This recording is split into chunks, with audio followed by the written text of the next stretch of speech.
안녕하세요. 배신의 장미입니다. 오늘의 사연 시작하겠습니다.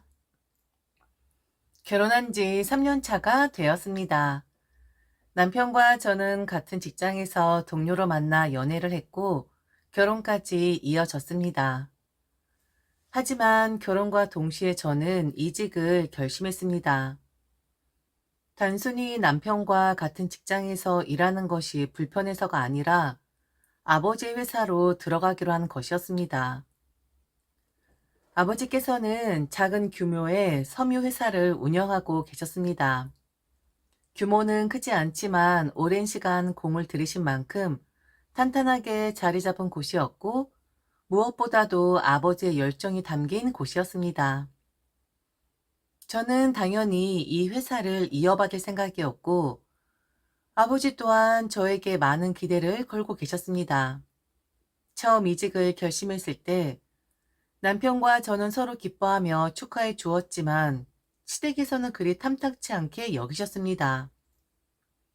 아니 그렇게 괜찮은 회사를 다니면서 왜 굳이 그만둬? 다니던 곳이 훨씬 안정적이잖아. 요즘 같은 시대에 이직하는 게 쉬운 줄 아니? 다들 좋은 회사 하나 붙들고 버티기도 어려운데 그런 회사를 놔두고 사돈네 회사를 간다고? 시어머니께서는 한숨을 내쉬며 이해가 되지 않는다는 듯 말씀하셨습니다. 단순한 걱정이려니 생각했지만 이어지는 말들은 단순한 우려를 넘어 저와 제 친정을 깎아내리는 것처럼 들렸습니다. 나중에 망하면 우리 아들만 고생하는 거 아니니? 그냥 사돈에서 끝내면 될걸.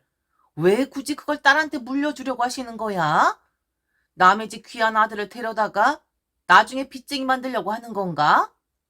근데 넌 정말 관심 있긴 하니? 솔직히 네가 회사 운영 같은 걸 할 스타일은 아니잖아. 그동안 네가 사업을 해본 적이나 있니?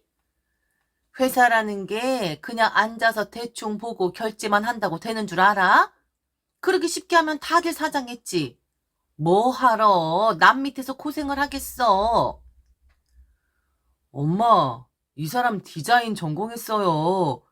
디자인도 섬유회사랑 관련 있는 분야잖아요. 아버님 입장에선 당연히 이 사람한테 물려주고 싶으시겠죠. 회사가 탄탄하니까 가능한 거고요. 왜 엄만 그렇게 말하세요? 남편이 저를 변호하며 나섰지만 시어머니께서는 오히려 어이없다는 듯 비웃으며 말씀하셨습니다. 아이고, 내가 그래서 걱정하는 거야. 그냥 회사 다니면서 월급 받으면 되는 애한테 갑자기 회사를 맡긴다고 되겠어? 그건 그냥 망하겠다는 소리지. 솔직히 네가 아무리 열심히 해도 아버지만큼 할 수 있겠니? 결국 아버지가 다 해주다가 힘 빠지면 너도 어쩔 수 없이 손 놓을 텐데 그때 가면 어쩔 거야? 결국 우리 아들이 그 책임을 다 짊어져야 할 거 아니야. 엄마, 요즘 그런 세상이 아니에요. 그리고 시어머니라고 해서 며느리한테 이렇게 직설적으로 말할 자격은 없는 거예요. 시대가 변했다고요. 그래, 그래. 요즘 애들 다 그렇게 말하지. 그래도 세상은 안 변해. 결국 무거운 짐은 남자가 지게 돼 있어. 너는 쉽게 결정할지 몰라도 네가 나중에 힘들어질 거라고. 그러니까 내가 걱정돼서 하는 소리 아니야. 근데 뭐 결국 네 선택이니까 나야 뭐 나중에 후회 나지 말어. 그날 이후 시어머니께서는 제가 이직하는 것에 대해 계속 불만을 표하셨습니다. 마치 제가 터무니없는 선택을 한 것처럼 시댁에 큰 피해를 끼칠 결정이라도 되는 것처럼 말씀하셨죠. 사실 시어머니께서 저에게 직설적으로 말씀하시는 이유는 단순히 걱정 때문만은 아니었습니다. 저는 결혼 후 남편의 사랑뿐만 아니라 시아버지의 사랑까지 독차지하게 되었기 때문이었습니다. 시아버지께서는 저를 아가라고 부르시며 유난히 아끼셨습니다. 정말 금이야 오기야 다루셨다고 해도 과언이 아니었습니다. 남편도 가끔 웃으며 말할 정도였으니까요. 우리 아가는 뭘 해도 기특하네. 저렇게 예의 바르고 똑똑한 며느리가 어딨어? 그런데 들리는 말로는 원래 시아버지께서 그렇게 다정한 분이 아니셨다고 했습니다. 남편 말로는 결혼 전엔 과묵하고 다소 엄격한 성격이셨다고 했는데 제가 며느리로 들어오고 나서 갑자기 변하셨다고 하더군요. 그 변화가 시어머니께는 곱게 보일 리 없었습니다. 처음엔 그냥 못마땅한 표정만 지으시더니 점점 대놓고 불만을 표출하기 시작하셨습니다. 저 양반이 웬일이야? 나한텐 한 번도 저렇게 다정하게 한 적 없으면서 하물며 자기 딸한테도 저렇게 안 하면서 당신 정말 며느리한테 왜 그래요? 왜 사람 차별하냐고? 제가 그렇게 예뻐요? 한두 번이 아니었습니다. 시어머니께서는 기회가 있을 때마다 시아버지께 불만을 터뜨리셨고 저는 그 자리에 함께 있을 때마다 난처할 수밖에 없었습니다. 하지만 시아버지께서는 한결같이 저를 감싸주셨죠. 당연히 예쁘지. 우리 아간 나한테 실수하는 게 없으니까. 그리고 며느리한테 지금 질투하는 거야? 아이고, 이 사람아. 당신도 좀 그러지 마. 왜 이래? 시어머니 노릇하고 싶어 그러는 거야? 뭐, 내가 질투를 해? 당신의 말로 나한테 한 번도 그런 말 안 하더니? 며느리한테는 잘도 하네. 대체 나랑 며느리 중에 누가 당신 아내야? 그렇게 두 분이 실랑이를 벌이는 모습을 보며 저는 웃어야 할지 울어야 할지 알 수 없었습니다. 처음엔 단순한 부부싸움처럼 들렸지만 시간이 지나면서 점점 분위기가 달라졌습니다. 시어머니께서는 점점 저를 경계하기 시작하셨고 저를 향한 태도는 더욱 직설적이고 차가워졌습니다. 남편이 제 편을 들 때면 더더욱 나를 세우셨죠. 단지 며느리라서 저를 이뻐라 하셨냐? 거기엔 이유가 좀 있었습니다. 처음엔 단순히 예의 바르고 싹싹한 며느리라서 그런 줄 알았습니다. 하지만 시간이 지나면서 그 배경에는 신우이와 관련된 깊은 갈등이 자리 잡고 있음을 깨닫게 되었습니다. 결혼 후 관계가 가까워지면서 자연스럽게 그렇게 된 줄 알았지만 사실은 신우이 때문에 생긴 감정의 반작용이었습니다. 신우이는 어려서부터 문제를 일으키는 일이 많았습니다. 남편의 말을 빌리자면 어릴 때부터 제멋대로인 성격이었고 부모님의 걱정을 끼치는 일이 잦았다고 했습니다. 학창 시절에는 친구들과 어울려 다니느라 집에 늦게 들어오는 일이 많았고 성인이 된 이후에도 끊임없이 크고 작은 사고를 쳤습니다. 그중 가장 심각했던 것은 돈 문제였습니다. 신우이는 어린 시절부터 돈을 무분별하게 쓰는 습관이 있었습니다. 본인의 수입보다 훨씬 많은 돈을 쓰면서도 위기의식을 느끼지 못했죠. 신용카드를 개설한 이후에는 카드값이 밀리는 일이 반복되었고 결국 시어머니께서 몰래 카드 대금을 대신 갚아주는 일이 많았습니다. 시아버지께서는 그런 시어머니 행동을 강하게 반대하셨지만 시어머니께서는 딸을 감싸며 오히려 남편을 타박하기까지 하셨습니다. 그렇게 신우이의 철없는 행동을 방관하는 사이 더 큰 문제가 터지고 말았죠. 신우이는 저희 부부보다 먼저 결혼할 예정이었습니다. 결혼 날짜까지 잡아둔 상황이었고 시댁에서도 예비 사위를 집으로 초대해 인사를 나눈 상태였습니다. 하지만 결혼을 앞두고 예상치 못한 사건이 벌어졌습니다.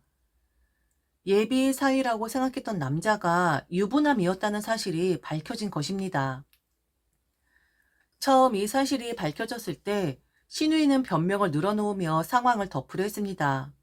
본인도 몰랐다며 억울함을 호소했지만 실상은 달랐죠. 이미 남자가 유부남이라는 사실을 알고 있었고 그가 이혼을 하겠다는 말을 믿고 관계를 이어온 것이었습니다. 하지만 그 남자 이혼은 결국 성사되지 않았고 결국 그 남자의 아내가 직접 시댁을 찾아와 난리가 났습니다. 그날 시댁은 아수라장이 되었습니다. 상대방 가족들은 격분하며 신우이를 몰아세웠고 법정 대응까지 하겠다고 선언했습니다. 신우이는 그 자리에서 머리채를 잡히는 수모를 당하며 바닥에 주저앉았고 시어머니께서는 그런 딸을 감싸며 울기만 하셨습니다.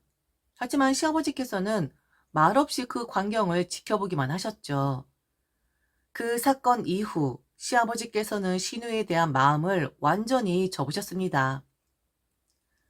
딸이 부모에게 이런 수치를 안겼다는 것 자체가 용납되지 않았던 것이죠. 그러나 신우이는 반성하긴커녕 더욱 염치 없는 행동을 이어갔습니다. 문제의 남자와 관계를 끊지 못하고 있었고 몰래 만나고 있다는 사실이 밝혀진 거죠. 이미 결혼이 무산되었고 부모님께 큰 상처를 남겼음에도 불구하고 그녀는 여전히 그 남자를 포기하지 못하고 있었습니다. 시아버지께서 분노하신 것은 당연했죠. 하지만 시어머니께서는 여전히 딸의 편을 들었습니다. 시누이를 야단치기는커녕 오히려 걱정하며 감쌌고 심지어 그녀를 위해 돈까지 건네주었습니다. 시누이는 사랑 문제만이 아니라 돈 문제도 끊임없이 일으켰죠. 카드 대금을 밀리고 생활비가 부족하다며 시어머니께 도움을 요청했습니다. 처음에는 시어머니께서도 단호하게 거절하셨지만 결국 시누이의 눈물에 무너져 매번 돈을 건넸습니다. 그렇게 반복되다 보니 결국 시아버지께 들키는 일이 또 벌어진 거죠. 시누이가 몰래 돈을 타다 쓰던 사실이 밝혀지자 시아버지께서는 더 이상 참지 않으셨습니다. 가족들 앞에서 시누이를 크게 꾸짖었고 더 이상 용납할 수 없다는 태도를 보이셨죠. 하지만 그때도 시어머니께서는 딸을 감싸며 오히려 남편을 탓했습니다. 그렇게 딸을 감싸고 그녀의 철없는 행동을 계속 용서하고 문제를 덮어주다 보니 시누이는 점점 더 제멋대로 행동하게 되었습니다. 시어머니께서는 남편 몰래 시누이에게 돈을 쥐어주셨고 그 사실이 드러날 때마다 시댁은 난리가 났습니다. 하지만 시누이는 그런 상황 속에서도 전혀 변하지 않았죠. 그런 시누이의 모습을 지켜보면서 시아버지께서는 더욱 실망하셨습니다. 결국 마음을 완전히 닫아버리셨고 그녀를 자식으로 대하는 일조차 포기하셨죠. 그리고 그 반작용으로 저는 시아버지의 각별한 사랑을 받게 되었습니다. 시아버지께서는 저를 보며 늘 흐뭇해하셨습니다. 아무런 문제를 일으키지 않고 예의 바르게 행동하며 책임감 있게 살아가는 모습이 만족스러우셨던 것입니다. 그렇게 저에게 더 많은 애정을 주셨고 저를 친딸처럼 대하셨습니다. 시어머니를 이해하긴 하지만 저는 시어머니처럼 며느리를 구시대적인 틀에 가두려는 태도는 제게 맞지 않는다고 생각했어요. 결혼 후 시댁과의 관계가 완전히 원만하진 않았지만 그래도 저는 최대한 조화를 이루며 살고자 노력해 왔습니다. 시어머니께서 가끔 직설적으로 말씀하시거나 불만을 표시하셔도 저는 크게 개의치 않으려고 했습니다. 그런데 시누이는 결국 결혼을 했습니다. 그것도 그 남자와 말입니다. 그리고 시댁에는 또 한 번 변화가 찾아왔죠. 그리고 제가 정말 하고 싶은 이야기는 지금부터입니다. 이번 명절이었습니다. 시아버지께서는 이번 명절에도 저를 배려해 주셨습니다. 사실 시댁은 저희 집과 멀지 않은 곳에 있었습니다. 가까운 거리에 있는 덕분에 남편과 저는 평소에도 자주 들르는 편이었고 시부모님과 함께 시간을 보내는 일이 많았습니다. 그런 이유로 시아버지께서는 명절에 굳이 먼저 시댁에 올 필요가 없다며 오히려 친정에서 가족들과 시간을 더 보내라고 하셨습니다. 우리 집은 가깝잖아. 명절에는 네 친정에 먼저 가서 오래 있다 와. 여기야 수시로 오니까 괜찮아. 명절에 며느리라고 꼭 시댁에 먼저 와야 한다는 법은 없어. 시아버지의 말씀에 저는 감동했습니다. 결혼 후 처음 맞이한 명절에도 그리고 그 다음 명절에도 시아버지께서는 한결같이 저를 배려해 주셨습니다. 남편도 당연하다는 듯 받아들이며 저를 편하게 해주었죠. 그런데 문제가 터진 건 바로 그 순간이었습니다. 명절 하루 앞둔 날 시어머니께서 저에게 전화를 걸어 오셨습니다. 사실 시어머니께서는 평소에 전화를 자주 하시는 편이 아니었어요. 그래서 전화가 왔을 때 저는 무슨 일인가 싶어 얼른 받았죠.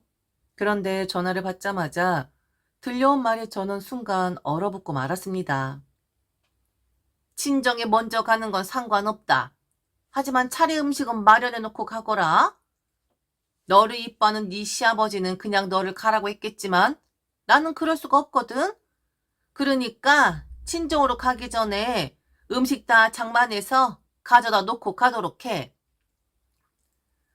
사실 저는 그간 명절마다 시댁에서 차례 음식을 준비해 왔습니다. 결혼 후 첫 명절부터 꾸준히 해왔던 일이었기에 크게 거부감이 없었습니다. 물론 힘들고 고된 일인 건 맞았지만 그래도 가족을 위한 일이라 생각하며 묵묵히 해왔던 것이었습니다. 이번에도 마찬가지였죠. 이번 명절은 다른 때보다 길었습니다. 남편과 상의 끝에 월요일에 친정에 가기로 했고 저는 그에 맞춰 미리 준비를 끝내기로 했습니다. 그래서 전날 밤을 꼬박 새며 차례 음식을 모두 준비했습니다. 전이며 나물, 탕국까지 빠짐없이 준비했고 땀 범벅이 된 채로 새벽이 되어서야 겨우 모든 음식을 마무리할 수 있었습니다. 그렇게 준비한 음식을 일요일에 시댁에 먼저 가져다 드렸죠. 시아버지께서 명절에 친정에서 시간을 더 보내려고 배려해 주신 만큼 저는 그 배려를 존중하고자 최선을 다해 준비한 것이었습니다. 음식을 모두 전달하고 나니 마음이 한결 가벼워졌습니다. 이제 비로소 홀가분하게 친정에 갈 준비를 할 수 있게 된 것이죠. 그런데 문제가 생긴 건 친정으로 떠나기 직전이었습니다. 짐을 챙기며 마지막 점검을 하고 있던 그때 시어머니께서 전화가 걸려왔습니다. 사실 명절 전부터 계속 통화가 있었던 터라 별다른 걱정 없이 전화를 받았죠. 하지만 그날은 통화가 평소와는 달랐습니다. 아직 안 갔지? 지금 출발하는 거 맞지?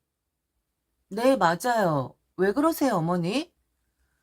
아, 너 음식 좀 다시 해야겠다. 지금 만들어서 이따 저녁에 가져와야겠어. 저는 순간 이해가 되지 않았습니다. 어젯밤 새벽까지 고생해서 준비한 음식을 이미 시댁에 가져다 드렸는데 왜 다시 만들어야 한다는 것인지 도무지 이해할 수 없었습니다. 네?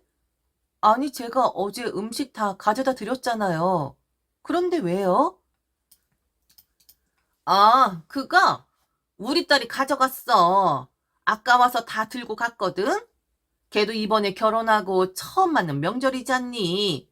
시댁에 점수 따야 한다고 싸그리 다 들고 가버렸다.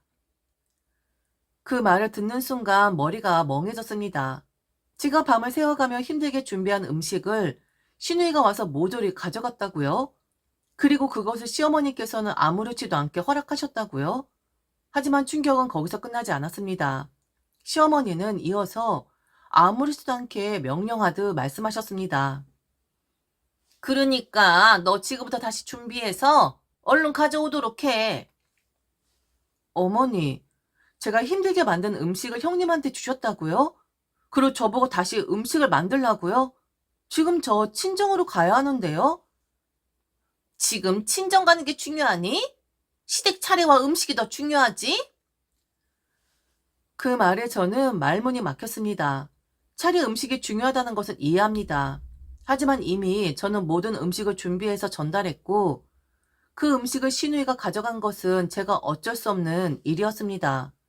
그런데 그 책임을 왜 저에게 떠넘기시는 것인지 이해할 수 없었죠. 어머니, 아니 정말 왜 그러세요? 지금 이건 명백하게 제게 시집살이 시키시는 거예요. 저는 참을 수 없는 억울함에 분명히 말했습니다. 하지만 시어머니께서는 여전히 태연하게 계셨죠. 그 순간 저는 모든 감정이 한꺼번에 밀려왔습니다. 제가 밤을 새워가며 준비했던 음식들, 하나하나 정성껏 다듬고 손질했던 그 과정들이 머릿속에 떠올랐습니다. 그 모든 노력을 시어머니와 시누이는 너무나 가볍게 무시해버린 것입니다. 시누이는 결혼 후에도 여전히 철없는 행동을 이어가고 있습니다. 부모님의 도움 없이는 제대로 해내는 일이 없으면서도 자신이 잘 보이고 싶은 순간에는 언제나 부모님의 지원을 당연하게 받아갔습니다. 그런 시누이를 아무렇지도 않게 감싸고 편을 들어주는 시어머니 태도는 늘 이해할 수 없었죠. 그렇다고 해서 제가 이 집의 종은 아니잖아요. 안 그렇습니까? 사실 저는 시어머니께 최대한 잘해드리고 싶었어요. 시아버지께서 저를 유독 아끼시는 것이 시어머니 입장에서는 불편할 수도 있다고 생각했거든요. 그래서 저는 가능한 한 시어머니 기분을 맞춰드리려고 노력해 왔습니다.